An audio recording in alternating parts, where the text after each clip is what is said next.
চন্দ্রচূড়ের সাথে তো আমার মাঝে মাঝেই কথা হয়, মানে যারা মাধ্যমিকের যে 2024-এ যে ফার্স্ট হয়েছিল, তো চন্দ্রচূড়ের ইন্টারভিউ আমার চ্যানেলে খুব তাড়াতাড়ি আসছে। ঠিক আছে, তো আহ, ওর কিছুদিন আগে একটা ডাউট আমাকে জিজ্ঞাসা করছিল। তো আমি মাধ্যমিকের জন্য ওকে বলেছিলাম যে ও কিভাবে প্রিপারেশন নিয়েছিল সেই বিষয়ে তোদেরকে একটু গাইড করতে। তো ও সেটা, ওর প্রিপারেশন স্ট্র্যাটেজিটা ও পরিষ্কার বলেছে। তো সেটা আমার চ্যানেলে আসছে খুব তাড়াতাড়ি। টেস্ট পরীক্ষা একদম তোদের সামনে চলে এসছে। প্রচুর জন জিজ্ঞেস করছিলি, স্যার গত বছরে আপনার দাদাদের মুখে বিভিন্ন দাদা দিদিদের মুখে শুনেছি আপনার সব সাজেশন স্যার পড়ে গেছে, প্রত্যেক বছরই পড়ে, তো স্যার আমাদের টেস্ট পরীক্ষা সাজেশন দেবেন না? অবশ্যই দেবো, সেই জন্যই তো আমি এই ভিডিওটা নিয়ে এসেছি। সাজেশনটা দেখ, পরীক্ষাটা দেওয়ার পর লস্যি খেতে খেতে রিল্যাক্সে বাড়ি ফিরবি। ঠিক আছে, তো যাই হোক, তবে এখানে একটা বিধিসম্মত আমি সতর্কীকরণ করে দিই। সেটা হচ্ছে যে ফাইনালের যে সাজেশনটা আমি দেবো, যেহেতু সেটা বোর্ড কোশ্চেন করবে, আমি যে সাজেশনটা দেবো মানে টেস্টের পর ফাইনালের জন্য, তার বাইরে একটাও আসবে না। কোনো বছর তার বাইরে একটা সিঙ্গেল প্রশ্ন আসেনি, এবারেও আসবে না। কিন্তু যেহেতু এটা টেস্ট পরীক্ষার সাজেশন, তো আমি মেন মেন ইম্পর্টেন্ট একদম বাছাই করা কিছু প্রশ্ন বলে দেবো। এবার দেখ, বুঝতেই পারছিস বিভিন্ন স্কুল প্রশ্ন করবে, তাই এর বাইরেও তোকে কিন্তু দু একটা প্রশ্ন একটু করে যেতে হবে, বইটা খুঁটিয়ে পড়তে হবে। টেস্টের জন্য আমি এই সতর্কীকরণটা অ্যাড করলাম, ফাইনালের জন্য সেটুকুও করবো না। ফাইনালের জন্য যেটা বলবো তার বাইরে একটাও পড়বে না। আর এখানে যে সাজেশনটা আমি দেবো সেখান থেকে তুই মোর দ্যান 90% পাবি, এটুকু তোকে বলতে পারি। তো তোদের টোটাল 5টা চ্যাপ্টার আছে। এই 5টা চ্যাপ্টারের মধ্যে সব থেকে বেশি কোশ্চেন কোনটায় আসে জানিস? সব থেকে বেশি কোশ্চেন আসে যেটায় ছেলেমেয়েরা সব থেকে বেশি একটু একটু হলেও অবহেলা করে। 24 মার্কস আসে কোন চ্যাপ্টার থেকে? পরিবেশ চ্যাপ্টারটা থেকে। কিন্তু মুশকিলটা হচ্ছে এই পরিবেশ চ্যাপ্টারটা না অনেকে গুরুত্ব দেয় না, অনেকভাবে ঠিক আছে এই বিভিন্ন দূষণ লেখা আছে, কি বিভিন্ন রকম ধর ন্যাশনাল পার্ক, বায়োস্ফিয়ার রিজার্ভ ইত্যাদি লেখা আছে, অনেকে ভাবে এগুলো বানিয়ে লিখে দেবো। দেখ, বানিয়ে লেখা আর তথ্য দিয়ে লেখা দুটোর মধ্যে পার্থক্য আছে। তাই এটাকে কিন্তু খেয়াল রাখতে হবে, এই চ্যাপ্টারটা ভালো করে গুরুত্ব দিতে হবে। এবং ধর প্রথম চ্যাপ্টারটা যদি বলি, জীবজগতের নিয়ন্ত্রণ ও সমন্বয়, সেখান থেকে তুই পাবি 19 মার্কস, 19 মার্কসের কোশ্চেন পাবি তুই। থার্ড চ্যাপ্টারটা থেকে পাবি 17 মার্কস। তারপরের চ্যাপ্টার দুটো, মানে যেটা তোর হচ্ছে যে বংশগতি আর অভিব্যক্তি অভিযোজন, এটা হচ্ছে 15-15, মানে এটা 1 2 3 4 5, মানে প্রথম চ্যাপ্টার থেকে 19 নম্বর, দ্বিতীয় থেকে 17 নম্বর, তৃতীয় থেকে 15 নম্বর, চতুর্থ থেকে 15 নম্বর, আর পঞ্চম থেকে 24 নম্বর। তো আমি বাছাই করা কিছু ইম্পর্টেন্ট কোয়েশ্চেন্স তোদেরকে বলে দিচ্ছি, যেগুলো থেকে কিন্তু আমার ধারণা প্রশ্ন আসবেই আসবে, এটুকু তুই ভাবতে পারিস। প্রথমেই চলে আসছি চ্যাপ্টার 1, জীবজগতের নিয়ন্ত্রণ ও সমন্বয়, যেটা থেকে আমি বললাম তোর হচ্ছে 19 মার্কসের কোশ্চেন আসবে। তো এখানে 2 বা 3-এর মধ্যে যেগুলো একটু ভালো করে করবি আমার মনে হয় এই টেস্ট পরীক্ষার জন্য, আবার বলছি ফাইনালে আমি বেশ কিছু এর মধ্যে থেকে চেঞ্জ করব, বা আরো কিছু মানে কিছু প্রশ্ন এখান থেকে বাদ দেবো, কিছু প্রশ্ন হয়তো নতুন অ্যাড করব। এটা শুধুমাত্র টেস্টের জন্য, এগুলো করে যাবি, মোর দ্যান 90% তুই কমন পাবি। ফাইনাল হলে বলতাম মোর দ্যান 100%। মোর দ্যান 100% জিনিসটা কি? অন্যান্য বছর হয় যে অথবা যেটা পড়ে না, অথবাটাও কমন এসে গেছে, সেই জন্য আমি বলি মজা করে মোর দ্যান 100%। যাই হোক, চ্যাপ্টার 1-এ ট্যাকটিক, ট্রপিক, ন্যাস্টিক চলনের পার্থক্য, সিজমোন্যাস্টি, ফটোন্যাস্টি, উদ্ভিদ হরমোনের কাজ, এগুলো দুইয়ের জন্য একটু ভালো করে দেখবি। অগ্রস্থ প্রকটতা, ট্রপিক চলন নিয়ন্ত্রণে অক্সিনের ভূমিকা ইম্পর্টেন্ট। পার্থেনোকার্পি, বিভিন্ন প্রাণী বা মানবদেহের যে হরমোনগুলো আছে সেই হরমোনগুলোর কাজ, বা ধর ওই পজিটিভ মানে ফিডব্যাক নিয়ন্ত্রণের যে ব্যাপারটা, ওটা রেখাচিত্রের মাধ্যমে একটু করতে হবে। পিটুইটারিকে প্রভুগন্তি বলে কেন, এই ধরনের প্রশ্নে সম্ভব হলে একটু ছবি এঁকে দিবি। ঠিক আছে, জাস্ট ছবি মানে কি, তোকে একটা রাফ স্কেচ আমি দেখাতে বলছি। মনে করে এরকম একটা তুই রাফ স্কেচ এইরকম একটা দেখিয়ে দিলি, দিয়ে দেখলি এটা কোনটা অগ্র, মধ্য, পশ্চাৎ একটা পিটুইটারি খণ্ড দেখিয়ে দিলি। তোকে কোন একটা হরমোনের কাজ চেয়েছে, যে অগ্র থেকে তুই হরমোন ক্ষরণ করে দেখিয়ে দিলিস তার কি কাজ, মধ্য থেকে এরম অ্যারো অ্যারো দিয়ে দেখিয়ে দিলি, এটা কতক্ষণ সময় লাগে? এই সামান্য এইটুকু করলে তোর কিন্তু উত্তরের স্ট্যান্ডার্ডটা বাড়বে। তারপরে হচ্ছে যে এবারে দেখ, যেহেতু গত বছর চোখটা পড়ে গেছে, এবারে চোখের ছবি দেবে না, কিন্তু তোকে চোখ থেকে তো প্রশ্ন আসতে পারে। তো চোখের ধর যে ধরনের মানে ধর স্ক্লেরার একটা কাজ বলো, কর্নিয়ার কাজ বলো, এই ধরনের প্রশ্ন হলে হালকা করে যদি একটা জাস্ট একটা মানে খুব তাড়াহুড়ো করে একটা চোখে স্কেচ এঁকে দেখিয়ে দিতে পারি, সেটা খুব ভালো হয়। এবারের জন্য একটা খুব ইম্পর্টেন্ট প্রশ্ন, দরজায় ঘন্টা বাজার শব্দ শুনে তুমি কিভাবে দরজা খুলবে, শব্দ ছকের সাহায্যে দেখাও। পার্থক্যের মধ্যে করবি সহজাত অর্জিত প্রতিবর্ত ক্রিয়ার উদাহরণ করবি, সিএসএফ এর কাজ করবি, মাছের গমনে মায়োটম পেশির ভূমিকা, চলন গমনের পার্থক্য। আর দেখ দুটো প্রশ্ন বারবার দেখবি বিভিন্ন টেস্টের পর যখন টেস্ট পেপার বেরোবে সেখানেও দেখবি দুটো প্রশ্ন বারবার আসছে, একটা হচ্ছে ফ্লেক্সার এক্সটেন্সার পেশি আর একটা হচ্ছে তোর অ্যাবডাক্টার অ্যাডাক্টার পেশি। এই যে নামগুলো বললাম ফ্লেক্সার এক্সটেন্সার আর অ্যাবডাক্টার অ্যাডাক্টার, এরা হচ্ছে এদের কাজগুলো পরস্পর বিপরীতধর্মী কাজ। তাই এদের কাজগুলো কেন বিপরীতধর্মী সেটা একটু তোকে দেখে যেতে হবে অবশ্যই। এবং চোখের রোগ তো অবশ্যই দেখবি, মায়োপিয়া, বল সকেট জয়েন্ট, হাইপারোপিয়া, হ্যাঁ, বা ধর অন্যান্য যে রোগগুলো আছে প্রোটানোপিয়া, ডিউটেরোনোপিয়া, এই রোগগুলো কিন্তু তোকে দেখে যেতে হবে। এবার আমি চলে আসছি 5 মার্কসের কোশ্চেন। ছবির মধ্যে আমার ধারণা এবারে তো বুঝতেই পারছিস নিউরনের ছবিটা খুব খুব ইম্পর্টেন্ট। নিউরনের ছবি কিভাবে আঁকতে হয় তোরা এতদিনে নিশ্চয়ই প্র্যাকটিস করে নিয়েছিস, নিউরনটা ভালো করে দেখে যাবি। আর ধর হচ্ছে যে তোর প্রতিবর্ত চাপের ছবিটা একটু দেখে যাবি। অগ্রপিটুইটারি বা শুক্রাশয় থেকে খরিত হরমোনগুলোর নাম ও কাজ এরকম ভাবে তোকে দিয়ে দিতে পারে। ধর তোকে এরকম প্রশ্ন দিতে পারে কোনো একটা পার্টিকুলার উদ্ভিদ হরমোনের উৎস এবং তার কাজ, এইরকমও কোনো বড় কোশ্চেন 3+2 এইরকম ফর্মে কিন্তু তোকে দিতে পারে, সেটা একটু তোকে করে যেতে হবে। এবং এই প্রসঙ্গে বলি প্রশ্নগুলো কিন্তু যখন তুই লিখবি টেস্ট থেকেই জিনিসটা চালু কর, টেস্ট থেকেই জিনিসটা চালু কর যে উত্তর যখন লিখবি উত্তরটা কিন্তু খাতাটা ধর এরকম যদি হয়, আমি একটা ট্রিক শিখিয়ে দিচ্ছি একটু ভালো করে শোন। খাতা যদি এইরকম হয় খাতাটা সাজানোটা কিন্তু খুব ইম্পর্টেন্ট, মনে রাখতে হবে। খাতার এদিকে মার্জিন যেন অবশ্যই থাকে, আমার এখন একটু হাতে করছি বলে বেঁকে যাচ্ছে, এদিকে মার্জিন, এই দুটো অবশ্যই যেন থাকে, ঠিক আছে। সম্ভব হলে দেখবি যারা স্টুডেন্ট মাধ্যমিকে যারা র্যাঙ্ক করেছে বা উচ্চ মাধ্যমিকে যারা র্যাঙ্ক করেছে তাদের অনেক ভিডিও আমার চ্যানেলে তোরা পাবি। যারা নতুন এই ভিডিও আমার চ্যানেলটা দেখছিস, একটা প্লেলিস্টই করে দিয়েছি র্যাঙ্কারের ইন্টারভিউ বলে, আমাদের এই চ্যানেলেই পাবি। সেখানে দেখবি ওরা বারবার বলছে এই মার্জিনের কথা বা খাতা সাজানোর কথা, ওদেরটা তুই দেখে নিতে পারিস।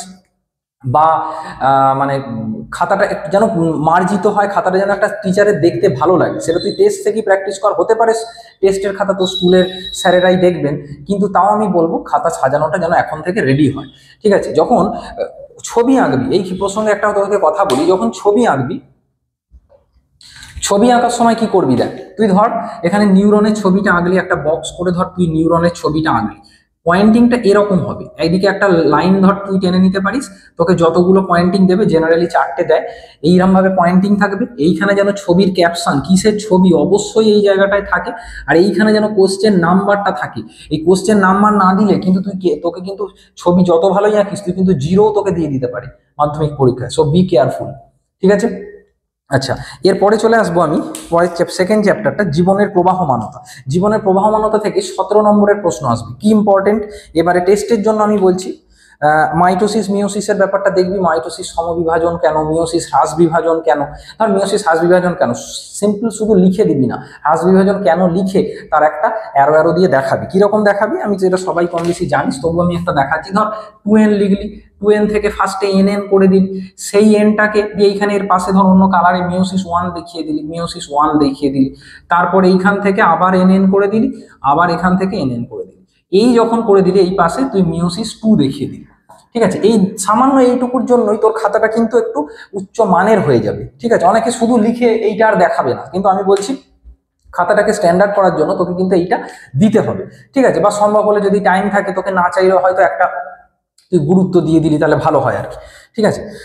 আচ্ছা, ক্রসিং ওভার, তারপর হচ্ছে যে কোষ বিভাজনের দশাগুলোর বৈশিষ্ট্য, মানে ধর G1 S G2 এই যে দশাগুলো আছে তাদের বিশেষ বৈশিষ্ট্য কি, সেম ঘটনা G1 S G2 একটা ধর স্কেচ তুই দেখিয়ে দিলি, যদি এরকম প্রশ্ন পড়ে যে এরকম ছবিটা এঁকে তুই কোনটা G1 কোনটা S কোনটা G2 তুই এরকম ধর দেখিয়ে দিলি, হ্যাঁ, এটা দেখিয়ে দিলি, বা কোনটার কি বিশেষ ঘটনা ঘটে সেই রকম ভাবে তুই দেখিয়ে দিলি। স্বপরাগযোগ ইতর পরাগযোগের সুবিধা অসুবিধা, স্টক সিয়ন, খণ্ডী ভবন, কোরকোদ্গম, এই জায়গাটা ভালো করে দেখবি। বায়ুপরাগী ফুলের বৈশিষ্ট্য, এবং জেনারেলি অনেক সময় বায়ুপরাগী পতঙ্গ পরাগী ফুল থেকে তোকে দিয়ে ম্যাচিং জানতে চাইতে পারে, সো ম্যাচিংটা একটু দেখবি। বৃদ্ধি বিকাশের সম্পর্ক, তারপরে ধর কোষচক্রের ওপর যদি মানে কোষ নিয়ন্ত্রণ হারায় তাহলে কি ঘটবে লেখো, এরকম প্রশ্ন আসতে পারে। একটা প্রশ্ন যখন টেস্ট পেপার হবে বা কোশ্চেন ব্যাংক ট্যাঙ্কে তুই বারবারই প্রশ্নটা নিশ্চয়ই দেখেছিস, এরকম প্রশ্ন আসতে পারে। তোকে ধর একটা দিয়ে দিল যে একটা গাছের পাতা, পাতা মানে দেহকোষের কথা বলছি, সেখানে ক্রোমোজোম সংখ্যা 2n = এত, তোকে কিছু একটা দিয়ে দিল, ধর দিয়েছে 2n = 20, তাহলে তোকে জিজ্ঞেস করতে পারে যে ওই গাছের অন্যান্য যে অংশগুলো আছে সেখানে ক্রোমোজোম সংখ্যা কত হবে, সেগুলো তুই দেখবি। মানে অন্যান্য অংশ বলতে ধর পরাগরেণু হতে পারে, ঠিক আছে, শস্য হতে পারে, এই ধরনের প্রশ্ন কিন্তু আসতে পারে। দিনিশেক প্রক্রিয়ার চিত্র, অযৌন জননের বিভাগ, প্রকরণ সৃষ্টিতে মিওসিসের ভূমিকা, তারপর হচ্ছে যে মানুষের লিঙ্গ নির্ধারণ আর ফার্নের জনক্রম, এটা একটু ভালো করে দেখবি। তারপর আছে চ্যাপ্টার 3, যেই চ্যাপ্টারটা অনেকেই ভয় খায়, যেটা হচ্ছে বংশগতি। ভয় খাওয়ার একদম কোনো কারণ নেই, কারণ কি বলতো, কারণ আমি ওয়ান শট এই চ্যাপ্টারে দিয়ে দিয়েছি। বংশগতির ওয়ান শটটা একবার তুই দেখে নিবি, যদি কোনো অসুবিধা থাকে এই আমাদের চ্যানেলেই দেওয়া আছে, বা এই ভিডিওর ডেসক্রিপশনে আমি লিঙ্কটা দিয়ে দেবো। এবার তাহলে ওই চ্যাপ্টারে ওয়ান শটটা তুই দেখে নিতে পারিস, আর বাকি চ্যাপ্টারগুলো ওয়ান শট হচ্ছে যে আমি টেস্টের পরপরই দিয়ে দেবো। চ্যানেলের দিকে লক্ষ্য রাখ, চ্যানেলে অনেক কিছু আসবে, সেটা লক্ষ্য রাখ। এবার চ্যাপ্টার 3 2 মার্কস হিসেবে যেগুলো করবি, মেন্ডেলের সূত্র, অসম্পূর্ণ প্রকটতা, টেস্ট ক্রস ব্যাক ক্রস বা তাদের সম্পর্ক। তোকে ধর এরকম প্রশ্ন দিয়ে দিতেই পারে যে টেস্ট ক্রস মানেই ব্যাক ক্রস, কিন্তু ব্যাক ক্রস মানেই টেস্ট ক্রস নয় কেন, এরকম নিশ্চয়ই আসতে পারে। আশা করি তোরা জানিস, উত্তরটা পারবি। ধর এরকম ভাবে তোকে ক্রস করে দেখিয়ে দিতে হবে, capital T small T cross small T small T, এটা কি, এটা হচ্ছে টেস্ট ক্রস, এটা হচ্ছে টেস্ট ক্রস। আর ধর capital T small T cross capital T বা capital T small T cross small T, এই দুটোই হচ্ছে ব্যাক ক্রস, এই দুটোই হচ্ছে ব্যাক ক্রস। তাহলে এরকম ভাবে তোকে দেখিয়ে দিতে হবে, এবং তার সাথে সাথে এখানে ক্যাপিটাল টি মানে কি, স্মল টি মানে কি, কিসের অ্যালিল, এইগুলো কিন্তু বলে দিতে হবে, ঠিক আছে। এইখানে অনেক ছাত্রছাত্রীরা সিলি মিস্টেক করে ফেলে, যে তারা ভাবে যে টিচার জানেই, ওইটা ওরম করলে হবে না। তোকে ক্যাপিটাল টি বা স্মল টি মানে কি সেটা কিন্তু পরিষ্কার বলে দিতে হবে। চেকার বোর্ড তো অবশ্যই দেখবি, অঙ্ক আই চ্যাপ্টার থেকে আসবেই। জেনেটিক কাউন্সিলিং 2 নম্বরের হিসেবে বা জেনেটিক কাউন্সিলিং এর উপকারিতা এরকম আসতে পারে। মেন্ডেলের মটর গাছ নির্বাচনের কারণ এবং তার সাথে মেন্ডেলের 7 জোড়া বিপরীতধর্মী বৈশিষ্ট্য, অবশ্যই মনে রাখবি। মেন্ডেলের 7 জোড়া বিপরীতধর্মী বৈশিষ্ট্য দেখবি, আমি ওই যে ওয়ান শট ভিডিওটাই দিয়েছিলাম, এই ওখানে বলেছি বলে এই ভিডিও আর বলছি না। ওখানে এই 7 জোড়া বিপরীতধর্মী বৈশিষ্ট্য মনে রাখার কিছু ট্রিক্সও বলেছি, বা কিছু গ্যামেট বার করার ট্রিক্সও বলেছি, যেটা 2 টু দি পাওয়ার n, ঠিক আছে। ওই ধরনের ট্রিক্স জানার জন্য ওই ভিডিওটা অবশ্যই দেখে নিবি। এবার 5 মার্কসের এই চ্যাপ্টারে অঙ্ক আসবে, আমার ধারণা দুটো অঙ্ক আসবে অর দিয়ে। একটা হচ্ছে দ্বিসংকর জনন থেকে অঙ্ক আসবে, আর একটা হচ্ছে তোর ওই যে লিঙ্গ সংযোজিত যে রোগ, সেটা হিমোফিলিয়া হতে পারে, বর্ণান্ধতা হতে পারে, সেইখান থেকে অঙ্ক আসবে। এখানে একটা জিনিস আমি সতর্ক করে দিই, যদি হিমোফিলিয়া থেকে বা বর্ণান্ধতা থেকে অঙ্ক আসে, তার মানে সেটা XY দিয়ে হবে, মানে আর যদি থ্যালাসেমিয়া দিয়ে কোনো কারণে দিয়ে দেয়, তাহলে তুই তাহলে ক্যাপিটালে স্মলে এরকম ভাবেও করতে পারিস, বা ক্যাপিটালে বা স্মলে। অর্থাৎ আমি বলতে চাইছি, তোকে থ্যালাসেমিয়া দিয়ে অঙ্ক দিয়েছে, অথচ তুই করছিস XY দিয়ে। অনেকেই ভুল করে কিন্তু এরকম করে ফেলে, সেটা কিন্তু হবে না। কারণ তোকে মনে রাখতে হবে, থ্যালাসেমিয়া হচ্ছে একটা অটোজোম বাহিত রোগ, তাই তুই ওইটা করলে কিন্তু হবে না, এইগুলো একটু সতর্ক থাকতে হবে। সিম্পল অঙ্ক দিতেই পারে, ধর এরকম একটা অঙ্ক দিয়ে দিল যে অনেক সময় দেখা যায় বাবা মা, আমি অঙ্কটা লিখছি, ধর এরকম একটা অঙ্ক তোকে দিয়ে দিল, কি দিল, অনেক সময় দেখা যায়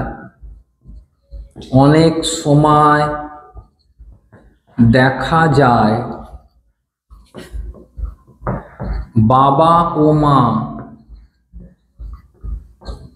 উভয়েই স্বাভাবিক,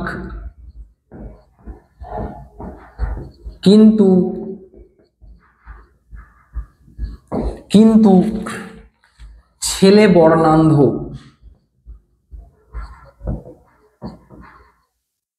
ইনভার্টেড কমার মধ্যে দিয়ে প্রশ্ন দিয়ে দিল, কিভাবে সম্ভব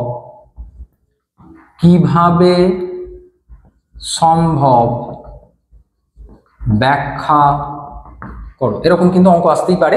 অনেক সময় দেখা যায় বাবা মা উভয়ই স্বাভাবিক কিন্তু ছেলে বর্ণান্ধ, কিভাবে সম্ভব ব্যাখ্যা করো।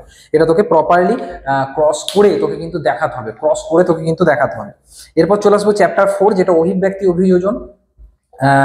এখান থেকে তোর 15 নম্বর আসবে, মানে এই বংশগতি যেটা বললাম, বংশগতি থেকেও 15 নম্বর আসবে, আর অভিব্যক্তি অভিযোজন থেকেও 15 নম্বর আসবে। এই চ্যাপ্টারে 2 মার্কস হিসেবে যেটা দেখবি, hot dilute soup, coacervate, microsphere, এখানেও তোকে ছবি দিতে হবে, সম্ভব হলে দিয়ে দিবি। পায়রার বায়ুথলির অভিযোজনগত তাৎপর্য, ক্যাকটাসের অভিযোজন, মৌমাছির নৃত্য। মৌমাছির নৃত্য নিয়ে আমার চ্যানেলে ভিডিও আছে, তোরা দেখতে পারিস, খুব ইন্টারেস্টিং ভাবে আমি জিনিসটা বুঝিয়েছিলাম। এবং মৌমাছির নৃত্য ভিডিওটায় এমন কিছু তথ্য দেওয়া আছে, দেওয়া আছে যেগুলো কোনো বইয়ে তুই কিন্তু খুঁজে পাবি না, তাই চ্যানেলের ভিডিওটা অবশ্যই দেখে নিস, পরীক্ষায় কাজে লাগবে। মিসিং লিঙ্ক, ঘোড়ার বিবর্তন, ল্যামার্ক ও ডারউইনের তত্ত্ব, সুন্দরীর অভিযোজন, জীবাশ্মের সংজ্ঞা, সমসমস্ত অঙ্গ বা সমবৃত্তি অঙ্গ, ঠিক আছে, এইগুলো একটু দেখে নিবি। এইচডি কথাটা মনে রাখবি, কি মনে রাখবি, এইচডি, এইচডি কথাটা মনে রাখবি, মানে হোমোলোগাস অর্গান, হোমোলোগাস মানে সমসমস্ত, ডি মানে ডাইভার্জেন্ট, তাহলে হোমোলোগাসটা হচ্ছে ডাইভার্জেন্ট, কি বললাম, হোমোলোগাসটা হচ্ছে ডাইভার্জেন্ট, মানে তোর হচ্ছে সমসমস্তটা হচ্ছে অপসারী অভিযোজন, এটা তোকে মনে রাখতে হবে। আর 5 মার্কস হিসেবে অভিব্যক্তি অভিযোজন চ্যাপ্টারে 5 মার্কস হিসেবে তুই যেটা দেখবি সেটা হচ্ছে উটের অভিযোজন, উটের পরীক্ষা, ঘোড়ার বিবর্তন, আর বিভিন্ন শ্রেণীর প্রাণীদের হৃৎপিণ্ডের গঠনের তুলনামূলক আলোচনা, এটা দেখলেই হয়ে যাবে। এবার চলে আসবো যেটা বলে আমি শুরু করেছিলাম লাস্ট চ্যাপ্টার, কিন্তু এটা সব থেকে বড় চ্যাপ্টার বলতে পারিস, বা সব থেকে বেশি মার্কস আসার মতো চ্যাপ্টার। এই চ্যাপ্টারে কোনগুলো ভালো করে দেখবি, 2 মার্কস হিসেবে যেটা দেখবি অবশ্যই দেখ, নাইট্রোজেন চক্র প্রত্যেক বছর মাধ্যমিকে একটা করে প্রশ্ন থাকে, ঠিক আছে। ইভেন তুই দেখবি লাস্ট 1 বছর বাদ দিয়ে বা 2 বছর বাদ দিয়ে তুই যদি 2017, 18, 19, 20 এরকম টাইমটা দেখিস, প্রত্যেক বছর দেখবি নাইট্রোজেন চক্র থেকে একটা করে এমসিকিউ দিয়েছে। তাই নাইট্রোজেন চক্র এমসিকিউ এর জন্য যেমন ইম্পর্টেন্ট, বড় কোশ্চেনের জন্য ততটাই ইম্পর্টেন্ট, তাই এটা আমাদেরকে ভালো করে করতেই হবে, ঠিক আছে, খেয়াল থাকে যেন। তো এখানে যেটা করবি 2 মার্কস হিসেবে অ্যামোনিফিকেশন, ডিনাইট্রিফিকেশন, অবশ্যই তার সাথে বিক্রিয়া দিবি, লেগ হিমোগ্লোবিন, ইউট্রোফিকেশন, বাঘ সংরক্ষণ তুই কিভাবে করবি। আর এই চ্যাপ্টার থেকে লাস্ট কয়েক বছরের মাধ্যমিকে দেখবি, লাস্ট 2-3 বছরের মাধ্যমিকে দেখবি কিছু বোধমূলক প্রশ্ন দিচ্ছে, ঠিক আছে, যে কোনো জায়গায় কিছু বাঘ কমে গেছে, অন্য জায়গায় বাঘ এনে সেই জায়গায় ছাড়া হলো, কি হরিণ কমে গেছে কি হবে লেখো, বা সুন্দরবনের এই এলাকায় এই পরিবর্তন হলে কি হবে লেখো। এই যে বোধমূলক প্রশ্ন, এটা কিন্তু তোকে দেখতে হবে, খেয়াল থাকে যেন। বিওডি, তারপরে আমার ধারণা পিবিআর আর জেএফএম, বিশেষ করে জেএফএম এবারের জন্য খুব ইম্পর্টেন্ট। পিবিআর আর জেএফএম বললাম, পিবিআর আর জেএফএম এই দুটোর মধ্যে কিন্তু খুব ইম্পর্টেন্ট, পিবিআর আর জেএফএম এর মধ্যে বিশেষ করে আমি জেএফএম এর কথাটা বলবো, তো সেটা একটু করতে হবে তোকে। বহিরাগত প্রজাতি অনুপ্রবেশের জন্য জীববৈচিত্র্য কমে যায় ব্যাখ্যা করো, বা হটস্পট কি, ঠিক আছে, হটস্পটের সংজ্ঞা বা হটস্পটের উদাহরণ এইগুলো একটু ভালো করে দেখতে হবে। ওজন গহ্বর, ফুসফুসের ক্যান্সারের কারণ, এই জায়গাগুলো ভালো করে দেখতে হবে। আর এই চ্যাপ্টার 5 মার্কস হিসেবে তুই যেটা দেখবি সেটা হচ্ছে সুন্দরবনের পরিবেশগত সমস্যা, আলাদা করে খুব ইম্পর্টেন্ট সুন্দরবনের পরিবেশগত সমস্যা, এবং তার সাথে নাইট্রোজেন চক্রের বর্ণনা, নাইট্রোজেন চক্র আলাদা করে বড় প্রশ্নে আসতে পারে, শব্দ দূষণের ক্ষতিকারক প্রভাব, জনসংখ্যা বৃদ্ধির কুপ্রভাব, জীববৈচিত্র্য হ্রাসের কারণ বলো, এবং হচ্ছে যে জল সংকটের কারণ। দেখ, এই ধরনের প্রশ্নে তুই যদি একটু ভালো করে লক্ষ্য করে দেখিস, দেখবি ডাইরেক্ট 5 দেবে না, এই চ্যাপ্টারের 5গুলোকে অনেক সময় 3+2 ভেঙে দেয়। তাই যখন তুই লিখবি খাতাটায় 3 এর জন্য এরকম আলাদা আলাদা একটা বুলেট করে পয়েন্ট লিখবি, তার পরের পার্টটার জন্য 2 করে লিখবি, নাহলে অনেক সময় কি হয়, তুই উত্তরটা লিখে এলো, টিচারের হয়তো উত্তরটা দেখতে টিচার ভুলে গেলেন, বা উত্তরটা টিচারের চোখ মিস করে গেল, তখন কিন্তু নাম্বারটা তুই কম পাবি, সেটা যাতে না হয় সেই জন্য অবশ্যই করে রাখবি। এবং আর একটা জিনিস, অনেক স্কুলে দেখবি নিয়মটা বলে না, কিন্তু আমি এটা তোদেরকে দায়িত্ব নিয়ে বলছি। ওই যে প্রথমে যে এমসিকিউ যেটা থাকবে 15টা ধর এমসিকিউ, বা তারপর যে 21টা লিখতে হবে, তোদের তো অনেকগুলো এক্সট্রা মানে দেয়া থাকে আর কি, ঠিক আছে, তো তো অনেকগুলো এক্সট্রা দেয়া থাকে, আমি বলবো এক্সট্রা এমসিকিউ বা এক্সট্রা শূন্যস্থান ওগুলোও করে আসবি। এক্ষেত্রে বোর্ডের নিয়ম হচ্ছে, অনেক সময় স্কুলে টেস্টে অনেক সময় দিতে চায় না, কিন্তু আমি তোকে অ্যাকিউরেট নিয়মটা বলে দিচ্ছি। বোর্ডের নিয়ম হচ্ছে, তুই এক্সট্রা করলে যদি ধর তুই 12 নম্বরটা ভুল করেছিস, ঠিক আছে, কিন্তু 23 নম্বরটা ঠিক করে দিয়েছিস, তখন ওই 23 নম্বরটা ঠিক করার জন্য এইখানে তোর 1 নম্বর কমার থেকে ওই নাম্বারটা আর কমবে না। কথাটা বোঝাতে পেরেছি? অর্থাৎ তুই যতগুলো পারবি, তোকে করতে বলেছে ধরা যাক 21টা, কিন্তু তুই পারছিস 24টা, তাহলে আমি বলবো তুই 24টাই করে আয়। তাহলে বাই চান্স যদি তুই আগের 3টে ভুল হয়ে যায়, 3টে এমসিকিউ তোর যদি ভুল হয়ে যায়, তাহলে পরের গুলো ঠিক হলে তুই সেখান থেকে কিন্তু নাম্বার পেয়ে যাবি। এটা কিন্তু একটা খুব গুরুত্বপূর্ণ তথ্য। আরো একটা কথা বলবো, এমসিকিউ আমার মতে, জীবন বিজ্ঞানের জন্য অন্তত বলছি, তুই পূর্ণ বাক্যে লিখলেও যা নাম্বার পাবি, তুই ধর 1-এর এ, ধর আমি একটা উত্তর দিচ্ছি, ধর 1-এর এ অক্সিন উত্তর হবে, এইরকম ভাবেও তুই যদি লিখে আসিস একই উত্তর পাবি, মানে একই নাম্বার পাবি। কিন্তু এখানে সুবিধা হচ্ছে তোর অনেকটা সময় বেঁচে যাচ্ছে, অনেকে কি করে পূর্ণ বাক্যে লিখতে যায়, সেক্ষেত্রে অনেকটা সময় নষ্ট হয়। আমি বলবো এইখানে তুই সময় বাঁচিয়ে ওই সময়টার জন্য তুই ছবিতে ইউজ কর, যেখানে ছবি চাইওনি, তোর মনে হচ্ছে সময় আছে বা প্রশ্নটায় ছবি দেয়া যেতে পারে, সেখানে একটা কিছু ছবি দিয়ে দে, তাহলে তোর উত্তরটা আরো বেশি স্ট্যান্ডার্ড হবে, ঠিক আছে।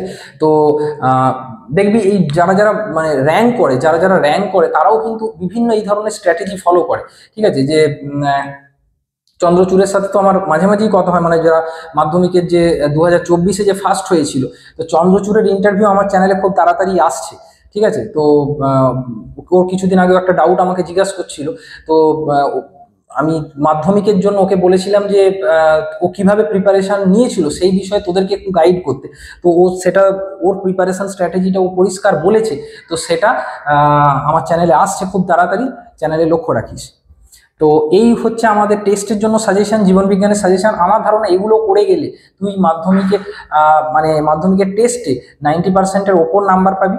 আর ফাইনালে হলে যেভাবে আমি বাকি যে 3 মাসটা আমরা সময় পাচ্ছি বা 2-2.5 মাস আমরা সময় পাচ্ছি, এই সময় আমি একটা ক্র্যাশ কোর্স আনছি। তো ক্র্যাশ কোর্সটায় অবশ্যই মানে ক্র্যাশ কোর্সটা তোরা করতে পারিস, সেখানে অবশ্যই তোরা প্রচুর উপকৃত হবি আশা করি। এবং এর বাইরেও আমাদের যে অ্যাপ আছে, অ্যাপটার নাম হচ্ছে বায়ো উইজার্ড দেবাংশু। এই অ্যাপে মাধ্যমিকের প্রচুর কিছু জিনিস, মাধ্যমিক টেস্টের আগে বা টেস্টের পরে, এখন মাধ্যমিকের খুব একটা জিনিস এই অ্যাপে তুই পাবি না। আমি দু একদিনের মধ্যেই দিয়ে দিচ্ছি। এখানে মেনলি এখন 11-12-এর জিনিস দেওয়া আছে। তো আমি মাধ্যমিকের বেশ কিছু জিনিস আমি কয়েকদিনের মধ্যেই অ্যাপটা আমি দিয়ে দিচ্ছি, ফ্রিতে দিয়ে দিচ্ছি। তুই এখান থেকে প্রচুর উপকার পাবি। এই অ্যাপটা প্লে স্টোরে গিয়ে bio user Debangshu app download করে ইনস্টল করে রেখে দে। আমি 2-1 দিনের মধ্যেই মাধ্যমিকের কন্টেন্ট অ্যাপের মধ্যে আসছে, 2-1টা আছে, আরও বেশ কিছু মাধ্যমিকের কন্টেন্ট আসছে। আর যেগুলো যেগুলো বললাম এগুলো খুব ভালো করে করে যা। তোদের আর কোনো প্রশ্ন থাকলে এই ভিডিওর কমেন্ট সেকশনে লিখে জানা, আমি তোদের প্রত্যেককে রিপ্লাই দেবো। Thank you.